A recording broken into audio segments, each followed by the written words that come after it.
Madame, Monsieur, bonjour. Merci d'être avec nous. Voici les titres de votre journal francophone.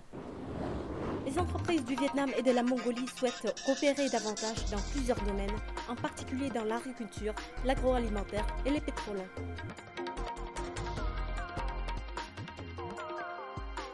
Regard rétrospectif des 15 années d'application de l'accord commercial Vietnam-États-Unis, une force motrice du commerce bilatéral, mais aussi de l'intégration mondiale du Vietnam. Les journées de la culture vietnamienne aux Philippines ont débuté à Manille, en l'honneur du 40e anniversaire de l'établissement de relations diplomatiques bilatérales.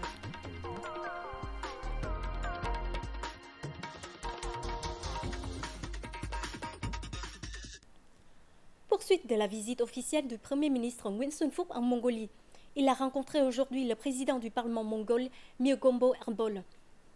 Les deux dirigeants ont convenu de renforcer la coopération entre le Vietnam et la Mongolie, tant au niveau bilatéral qu'international, ainsi que les échanges d'expériences dans l'élaboration de lois et la supervision. Le président du Parlement mongol a affirmé que le Vietnam était un partenaire de premier ordre pour son pays en Asie du Sud-Est et que la Mongolie continuerait d'attacher de l'importance aux relations bilatérales. Dans la même journée, le Premier ministre vietnamien a reçu le président de l'Association d'amitié Mongolie-Vietnam et rencontré les représentants de l'ambassade du Vietnam et de la communauté vietnamienne en Mongolie. Il leur a demandé de contribuer davantage à l'amitié et à la coopération entre le Vietnam et la Mongolie, notamment dans les secteurs de l'agriculture, de l'agroalimentaire et du pétrole.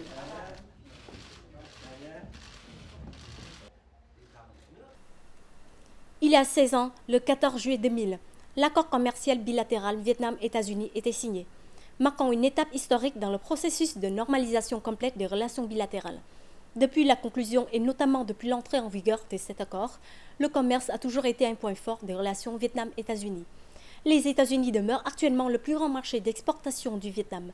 La valeur des échanges commerciaux bilatéraux est passée de façon spectaculaire de 1,2 milliard de dollars en 2000 à près de 45 milliards de dollars en 2015.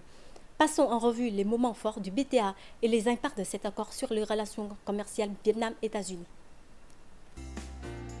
Le 14 juillet 2000, l'accord commercial bilatéral Vietnam-États-Unis a été signé par le ministre vietnamien du Commerce, Vũ Quan, et la représentante américaine au commerce, Mme Charlene Barshevsky. 2 heures plus tard, à la Maison-Blanche, le président américain Bill Clinton a tenu une conférence de presse pour annoncer cet événement. La conclusion de l'accord commercial Vietnam-États-Unis a été le fruit de 5 années de négociations très difficiles. Il s'agissait de négociations extrêmement dures. Personne ne savait quand elles pourraient aboutir. Cependant, les deux pays y ont trouvé des intérêts communs. À l'époque, le PIB du Vietnam n'était que de 30 milliards de dollars, tandis que la valeur de la marque commerciale de Coca-Cola était 3 fois plus importante. Le Vietnam n'avait rien à perdre. Le 11 décembre 2001, suite à la cérémonie d'échange de notes à Washington, l'accord commercial bilatéral Vietnam-États-Unis a officiellement pris effet. Avec 7 chapitres et 72 articles couvrant tous les secteurs économiques et commerciaux, le BTA a donné le règlement de nation la plus favorisée aux produits vietnamiens exportés aux États-Unis.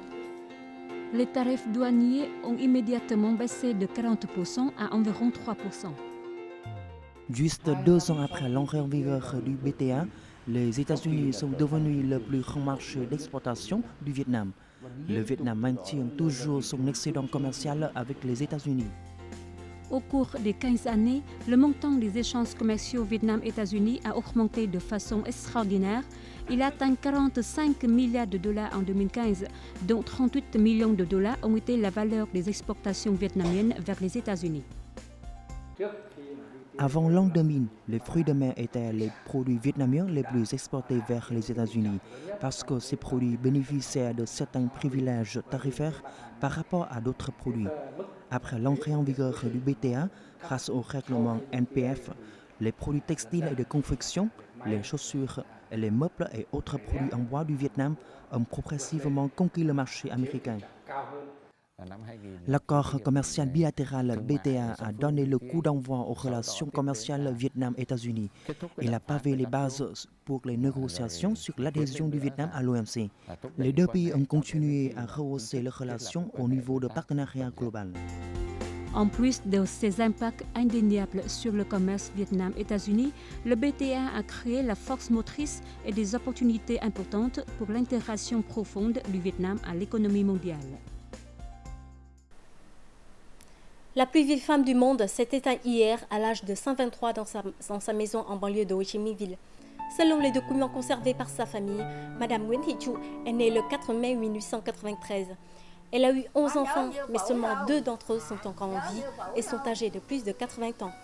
En très bonne santé, elle n'a jamais été hospitalisée pour les maladies graves. En 2014, cette dame a été reconnue comme la femme la plus âgée du Vietnam et de l'Asie.